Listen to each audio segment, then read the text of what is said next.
So, what happens when a truly transformative leader, someone who's just, completely reshaped things for their followers, what happens when they're no longer physically present? Yeah, it's the ultimate challenge, isn't it, for any group? Right. How do you maintain unity, keep the vision alive?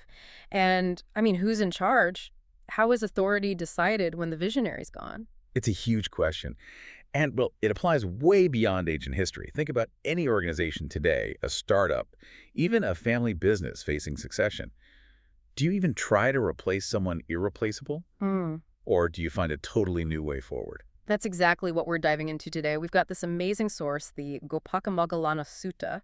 It's an ancient text, but it gives this really surprising window into what happened right after the Buddha himself passed away. A spiritual giant. Exactly. And this isn't just, historical trivia. It feels more like a blueprint for organizational continuity, maybe even a radical rethinking of leadership itself. It really does.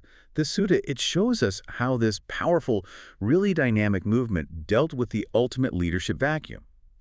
And the key seems to be focusing on principles, not personalities. Okay, so let's set the scene a bit. Imagine yourself there, in Rajagaha. It's this bustling capital city, pretty shortly after the Buddha's Mahaparinibbana, his passing. Right. And the king, Ajatasattu, he's actually busy fortifying the city walls, worried about conflict. There's tension in the air. Definitely. And amidst all that, we find Ānanda. He was the Buddha's longtime attendant, really trusted, and he's just going about his daily alms round. Routine, in a way. It's this moment of huge transition, yeah. Uncertainty. But, well, life goes on. And Ānanda, while he's out collecting alms, decides to make a visit.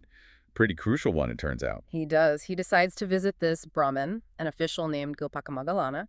And the conversation, well, it kicks off almost immediately with this really fundamental question, cuts right to the core of leadership. Yeah, Gopaka-Moggallāna asks Ānanda straight up, is there any monk, anyone at all, who is, and this is the phrasing, completely in every way endowed with the same qualities as the Buddha himself? Gautama, the Arahant, the fully awakened one. An Arahant being someone who's reached enlightenment, liberation. Exactly, the ultimate goal. So is there anyone identical to the founder? And Ananda's response, it's immediate, and it's a clear no, just no. Right, no hesitation. And he explains why.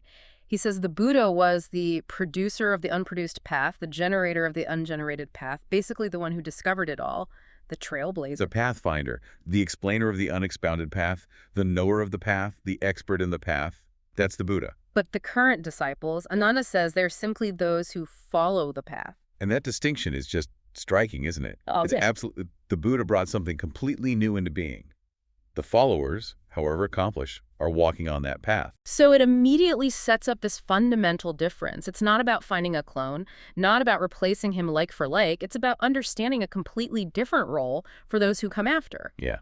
And just as Ānanda makes this really profound point, the conversation gets interrupted. Right. This powerful minister, Vassakāra, he walks up. He's actually overseeing fortification work there in Rajagaha. A big political figure in Magadha. Yeah.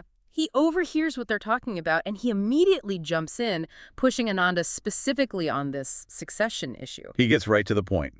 Did the Buddha appoint someone specific, an individual to be the leader, the refuge, after he was gone? And Ānanda confirms, absolutely unequivocally, nope, no single person was appointed by the Buddha. Okay, so the founder didn't name a successor. Right. So Vassakāra tries another angle. Did the community then, the Sangha, the monks, did they get together and appoint someone, designate a leader from amongst themselves? And again, Ānanda's answer is crystal clear. No, Yeah. No individual was appointed by the Sangha either. No appointed successor. At all. Not by the Buddha, not by the Sangha. Which, you have to admit, raises a pretty critical question, right? Vassakāra basically asks it. If there's no appointed refuge, no designated leader, well, what holds everything together? What's the basis for the unity of the Dhamma, the teaching? Yeah, how does this whole movement not just splinter apart immediately? Exactly. How does it maintain coherence without a central figurehead? And this is where Ānanda gives this pivotal response. It's really the heart of this whole deep dive, I think. He says, we are not without refuge. We have the Dhamma as our refuge. Wow.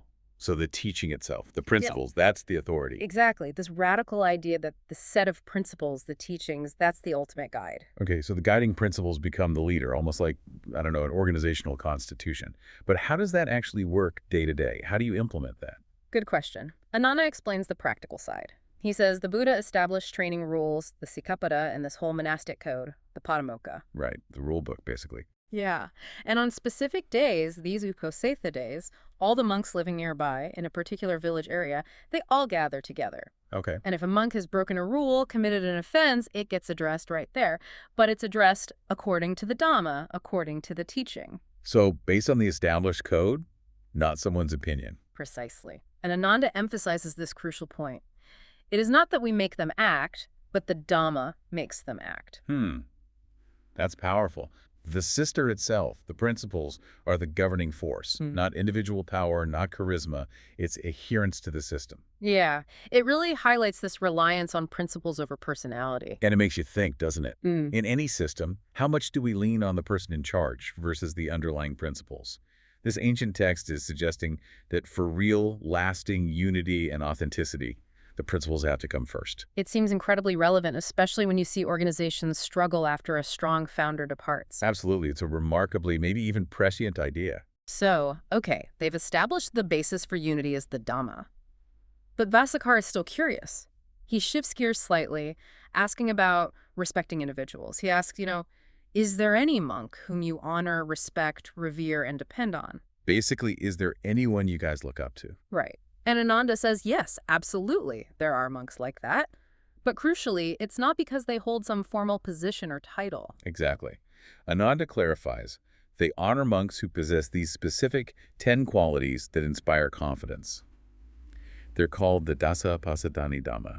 The Buddha taught about these. So it's not about an appointment, it's about observable virtues, real spiritual achievements. Precisely. Like, these qualities are the proof. They demonstrate a mastery of the path, and that naturally inspires confidence and respect. It compels others to follow not because they're ordered to, but out of genuine reverence for that person's inner development. Okay, so the qualities themselves confer authority, in a sense, not the title. Let's dig into those 10 qualities, because they're probably not what you'd find on a modern leadership checklist. Yep. Definitely not. We can kind of group them. First, there's this really strong ethical foundation. Virtue, sila. Living impeccably, basically. Being super careful about conduct, seeing danger even in tiny faults. Okay, ethics first. Makes sense. Then, a deep understanding of the teachings. Learning Bahusuddha. This isn't just knowing facts. It's being extensively learned in the Dhamma. Really getting teachings that are good in the beginning, middle, and end. Memorizing them, pondering them, understanding them deeply. So both conduct and wisdom. Right. Then there are qualities related to personal discipline and detachment, like contentment, santutta. Being genuinely happy with just the basic robes, food, shelter, medicine, not needing more. Lack of craving. Exactly. And a real mastery of meditation. Specifically, the ability to attain these deep meditative states, the jhanas, pretty much at will. These states bring pleasant, abiding peace in this life. So mental mastery, too. What else? This sounds pretty comprehensive already. Well, then it gets into areas that might sound, well, extraordinary to us. These profound insights and abilities. Things like psychic powers, iti. Like what specifically? The texts mention things like being one and becoming many, passing through walls, walking on water, flying, touching the sun and moon, even influencing realms beyond the human. Wow. Okay. And divine hearing, dibbasoda hearing sounds, divine or human, far away. And mind reading, setoparanyanya, knowing others' thoughts, whether they have lust or hatred, delusion, if their mind is concentrated or liberated. So really deep insight into reality and other beings. Yes. And then recalling past lives. Puvanivasa anusati, remembering countless past existences in detail. And the divine eye, divakaku, seeing beings pass away and be reborn according to their actions, their karma. Understanding the whole cycle. Right. These abilities from this perspective aren't just magic tricks. They're seen as evidence of an incredibly developed, purified mind. Signs of deep wisdom and mastery over existence. Okay, that's 9. What's the 10th? The peak. The absolute pinnacle, arahantship, a savakayanyor. This is achieving the complete destruction of all mental defilements, realizing ultimate liberation, stainless liberation of mind and liberation by wisdom right here in this life. The final goal, someone who has fully realized everything the Buddha taught. Exactly. That's the person you truly honor and respect. And Vassakāra, the minister, hearing this whole list, what's his reaction? He completely gets it. He basically says, yeah, of course you'd honor people like that. He asked rhetorically, if they did not honor and revere these, then whom would they honor? It confirms that real authority, genuine respect, flows from these embodied qualities, this profound attainment, not just from being put in charge. It's a powerful statement on what constitutes true leadership or worthiness in this context. Okay, so after that deep dive into the qualities, Vassakāra remembers something else. Yeah, he recalls visiting the Buddha before, in Vasali, and he says something like, the Buddha praised jhana, meaning meditation. He kind of implies the Buddha praised all meditation, full stop. But Ānanda corrects him, right? He does. Always precise, Ānanda clarifies. No, the Buddha did not praise all forms of jhana, nor did he condemn all forms. There's a really important distinction to be made. Okay, so it's not just that you meditate, but how and why. Exactly. It emphasizes the importance of right practice, doing it in a way that actually leads towards liberation, not just sitting there. So what kind of meditation was not praised then? Ānanda explains it's jhana done when the mind is still swamped by the mental hindrances, things like sensual desire, ill will or anger, sloth and torpor, that sluggishness, restlessness and worry, or skeptical doubt. The usual suspects that clutter the mind. Right. If your mind is caught up in those and you don't really understand how to get free from them, then just going through the motions of meditation isn't truly the liberating practice the Buddha taught. It won't lead to the goal. Okay, so what was praise? What's the right way? The jhana the Buddha did praise is the kind you attain by genuinely abandoning sensual pleasures and all those unwholesome states we just mentioned. It's a progressive path through meditative absorption. Can you outline those stages briefly? Sure. It starts with the first jhana. You've secluded yourself from unwholesome things, and there's initial and sustained thought directed at the meditation object, accompanied by rapture and pleasure born of that seclusion. Okay, focused and joyful. Then the second jhana. The thinking fades away. There's internal stillness, unification of mind, still with rapture and pleasure, but now born of concentration itself, deeper. Stillness grows. Then the third jhana. The excited rapture fades. You remain equanimous, mindful, clearly comprehending, and experience a more subtle pleasure with the body. Calm, mindful bliss. Okay, even calmer. And finally, the fourth jhana. You go beyond even that pleasure. And pain, too. You've abandoned them earlier. It's a state of pure equanimity and mindfulness, totally purified, utterly peaceful. Wow, a profound progression towards stillness and clarity. Absolutely. And this whole exchange really underlines that it's not just about doing an activity, even a spiritual one like meditation. It's about doing it rightly, with the right understanding, the right intention, to get the real benefit, genuine liberation. Quality over mere quantity or activity. Discernment is key. Definitely. Discerning the true value in any practice, not just going through the motions. Okay, so after this detailed discussion, Vassakāra, the minister, leaves, and Gopaka-Moggallāna, the official Ānanda was originally visiting, he circles back. Yeah, he kind of asks Ānanda, hey, why didn't you fully explain my first question earlier? He's still thinking about that initial point about whether anyone was identical to the Buddha. He felt Ānanda didn't fully elaborate on the Buddha's uniqueness, perhaps? Maybe. But Ānanda gently reminds him, well, I did explain it. He reiterates that core distinction. The Buddha is unique. He's the one who produced the path, generated it, explained it. He's the knower, expert, and pathfinder. Right. The source. Exactly. Whereas the disciples, no matter how incredibly accomplished they become, even arahants with all those 10 qualities, they're fundamentally followers of the path.